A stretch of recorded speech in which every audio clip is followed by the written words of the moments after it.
Welcome back to another episode of Baxter's Buzz. I am your host, Baxter E. Hall. Welcome to my brain. Welcome to my frequency. Enter at your own risk. Now, today is an episode of Mindfulness Mondays. So the frequency is a little bit more poignant than it may be. Many times I could be all over the place, but today we're going to talk about mindfulness. I have Sharonda Simmons with me. Um, Hello, Sharonda. Welcome back. Hi. The, she is an equity and engagement consultant and the founder of Thrive and Shine. So um, these have been a blast, and the one that we're going to talk about today, the topic, I'm really curious to get your opinion on and your thoughts on, and it's equity focused leadership. Um, Yes. Define that. Give me your definition of equity focused leadership, if you would.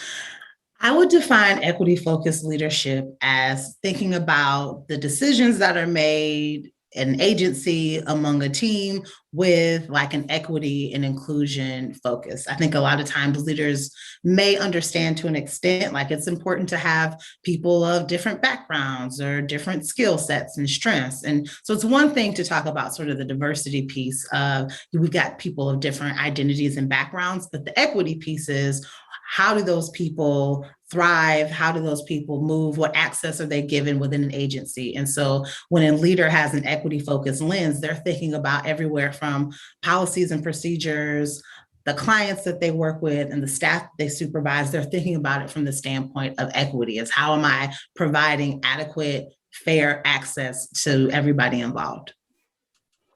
Because if you have these diverse populations represented at a company, but they don't feel empowered, they're not in power leadership positions or power positions of power, and they don't feel comfortable enough to kind of speak up and share those great things that make them different to add to that, um, then their diversity isn't coming through, right? And you're Yep. giving them a proper platform to sort of express themselves freely.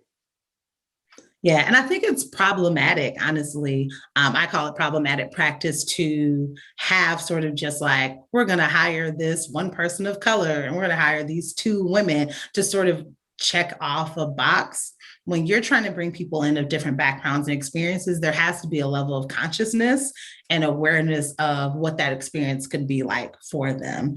And so, like you said, it's one thing to have people of color in an organization, but how many of them are in leadership positions? Or even if they're in leadership positions, how comfortable do they feel to share their opinions, to share their thoughts? Are there things set up to where when they do that, there might not be harm done? I've had a lot of conversations with people who are like, yeah, I could share some frustrations or I could share some insight, but am I being listened to? Or, is my supervisor, am I running into microaggressions every time that I'm talking to them anyway?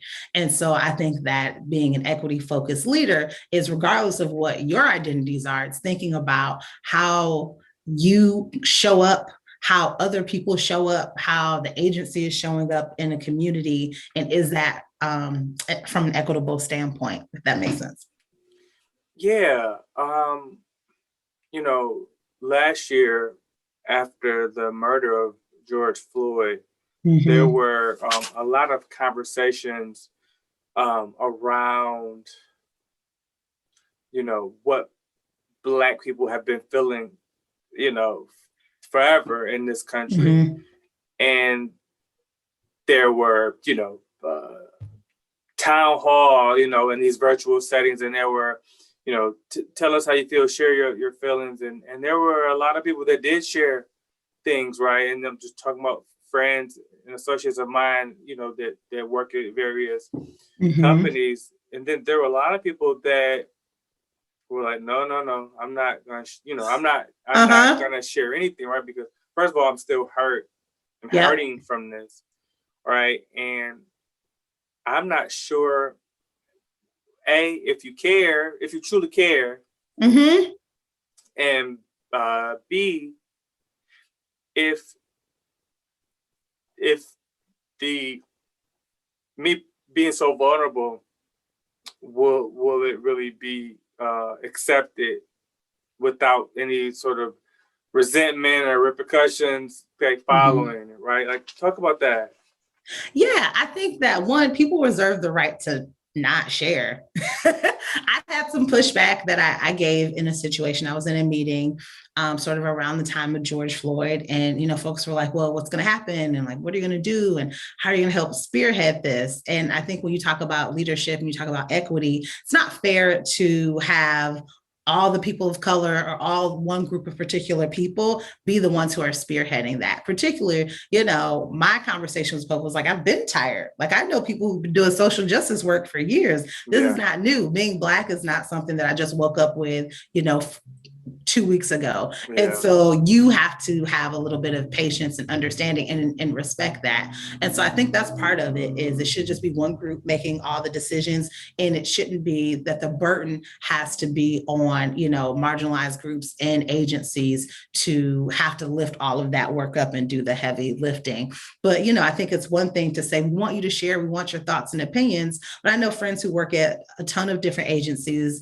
and it's like, well, if you're not going to do any actionable change from that, and you're just hearing my story because you've got empathy for the moment, or because, it makes you feel good in that moment, then it doesn't serve me in the long run. It doesn't serve everyone else involved. And so I think that when you start to talk about, as an agency, we want to do diversity, equity, and inclusion work, it's not just one workshop. It's not just a couple conversations. It really has to be strategic. It has to be sort of embedded into everything that you do. And you've got to make a commitment to actually see things out and make policies and systems and structure that changes, because it's just one thing to hear. It's another thing to like actively listen and to make plans and to make moves that will create change for the people that you're serving. And so to me, that's the responsibility of anyone in a leadership position, is to take that information and to find a really meaningful, thoughtful way to create change. Yeah. I mean, there's nothing else for me to add. That's good stuff. No, it's a responsibility that it can't be just a PR opportunity. Yep. And that's a whole other can of worms. We'll get into that maybe on another occasion. For sure. I just want to say thank you for your time.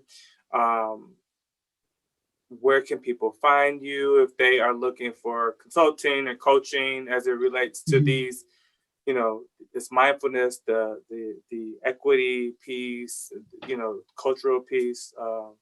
Where can you get in touch with you?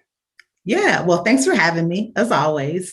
And so my email is Sharonda, SHARONDA. If you're watching on Zoom, you can see it, at thriveandshinenow.com. My website is www.thriveandshinenow.com. And that's as in Nancy, so it's in the letter, not spelled all the way out. You can find me, Sharonda Simmons, on LinkedIn, Facebook, Instagram, Thrive and Shine, and shoot me an email, shoot me a message on social media, and I can definitely schedule time to do a consultation or to do work with agencies and people. I love doing that. Cool.